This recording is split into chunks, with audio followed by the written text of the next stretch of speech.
MTC classes में आपका स्वागत है। मैं राजन सर आज आपको दर्पण के बारे में बताएंगे। दर्पण को मिरर बोलते हैं इंग्लिश में। देखिए दर्पण क्या है, दर्पण किसे कहते हैं, बहुत बार एग्जाम में पूछा गया है। देखिए दर्पण किसे कहते हैं, दर्पण एक कांच का टुकड़ा होता है। ये क्या है, कांच का टुकड़ा।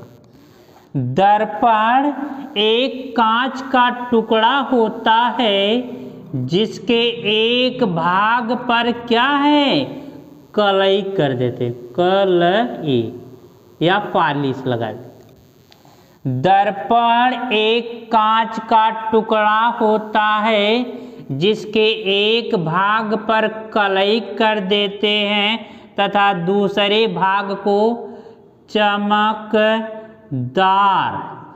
चमकदार बना दिया जाता है। उसे हम दर्पण कहते हैं, मिरर कहते हैं। एक बार आप सुन लीजिए, दर्पण एक कांच का टुकड़ा होता है। दर्पण एक कांच का टुकड़ा होता है जिसके एक भाग पर कलई कर देते हैं तथा दूसरे भाग को चमकदार बना दिया जाता है। उसे हम दर्पण कहते हैं, मिरर कहते हैं। अब जानेंगे दर्पण के प्रकार। दर्पण के प्रकार, दर्पण कितने प्रकार के होते हैं, दो प्रकार के होते हैं। दर्पण दो प्रकार के होते हैं। फर्स्ट क्या है, समतल दर्पण, और सेकंड क्या है, गोली दर्पण। तो हम जानेंगे समतल दर्पण क्या है। समतल दर्पण क्या है, ऐसा दर्पण, कैसा दर्पण, ऐसा दर्पण जिसके एक भाग पर कलई कर देते हैं तथा दूसरे भाग को चमकदार बना दिया जाता है। उसे हम समतल दर्पण कहते हैं। फिर जान लीजिए समतल दर्पण क्या है, ऐसा दर्पण जिसके एक भाग पर कलई कर देते हैं तथा दूसरे भाग को चमकदार बना दिया जाता है। उसे हम समतल दर्पण कहते हैं। अब जानेंगे गोली दर्पण क्या होता है। गोली दर्पण क्या होता है, गोली दर्पण एक कांच के खोखले, क्या देखिए कांच का खोखला, गोली दर्पण एक कांच के खोखले गोले का एक भाग होता है जिसके एक भाग पर क्या है, जिसके एक भाग पर कलई कर देते हैं, कलई, जिसके एक भाग को कलई कर देते हैं तथा दूसरे भाग को चमकदार बना दिया जाता है। उसे हम गोली दर्पण कहते हैं। क्या है, गोली दर्पण एक कांच के खोखले गोले का एक भाग होता है जिसके एक भाग पर कलई कर देते हैं तथा दूसरे भाग को चमकदार बना दिया जाता है। उसे हम गोली दर्पण कहते हैं। ठीक बेटा, समझ में आ गया।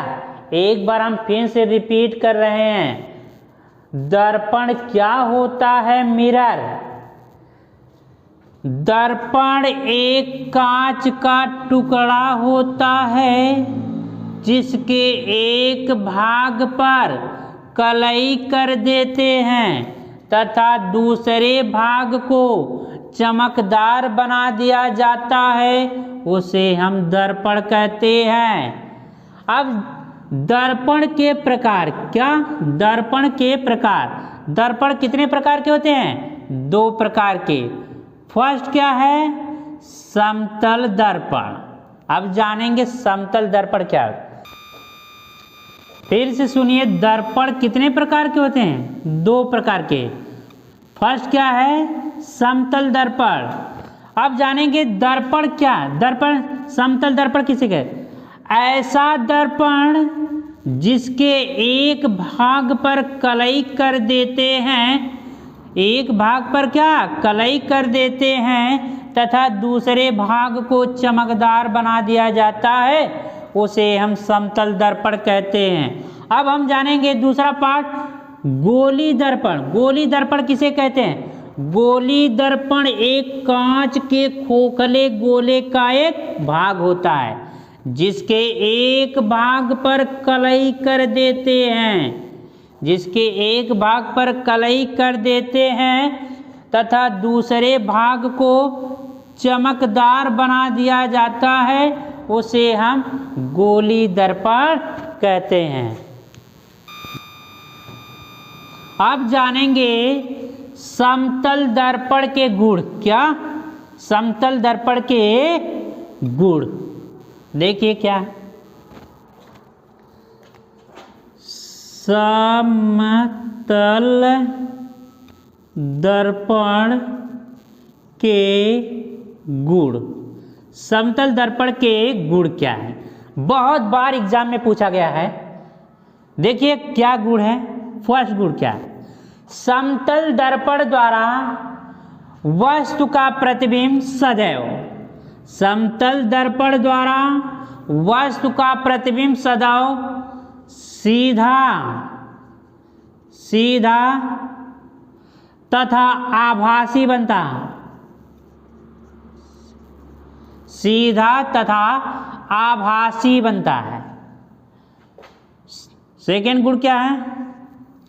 समतल दर्पण की फोकस दूरी अनंत होती है। समतल दर्पण की फोकस दूरी क्या होती है? अनंत, अनंत होती है। थर्ड पॉइंट क्या है? समतल दर्पण द्वारा यदि हमें समतल दर्पण में अपना पूरा प्रतिबिंब देखना है तो वस्तु की लंबाई का आधा दर्पण लेना चाहिए। क्या है? यदि हम समतल दर्पण में अपना पूरा प्रतिबिंब देखना है तो मुझे वस्तु की लंबाई का आधा दर्पण लेना पड़ता है। थर्ड पॉइंट हो गया। फोर्थ क्या है? समतल दर्पण में वस्तु के बराबर, वस्तु के बराबर वस्तु का प्रतिबिंब बनता है, वस्तु का प्रतिबिंब बनता। पेन से सुन लीजिए, समतल दर्पण के गुण क्या हैं। समतल दर्पण में वस्तु का प्रतिबिंब सदैव आभासी सीधा बनता है। फर्स्ट हो गया। सेकंड क्या है? समतल दर्पण की फोकस दूरी, समतल दर्पण की फोकस दूरी अनंत होती, समतल दर्पण की फोकस दूरी अनंत होती है। और समतल दर्पण में हम अपना पूरा प्रतिबिंब या मनुष्य अपना पूरा प्रतिबिंब देखने के लिए अपने लंबाई का आधा दर्पण लेना पड़ता है। थर्ड गुण हो गया। अब क्या है? फोर्थ क्या गुण है? समतल दर्पण में वस्तु के बराबर वस्तु का प्रतिबिंब बनता है। अगर बेटा समझ में आया है तो मेरे वीडियो को या मेरे चैनल को सब्सक्राइब कीजिए। तब तक के लिए धन्यवाद।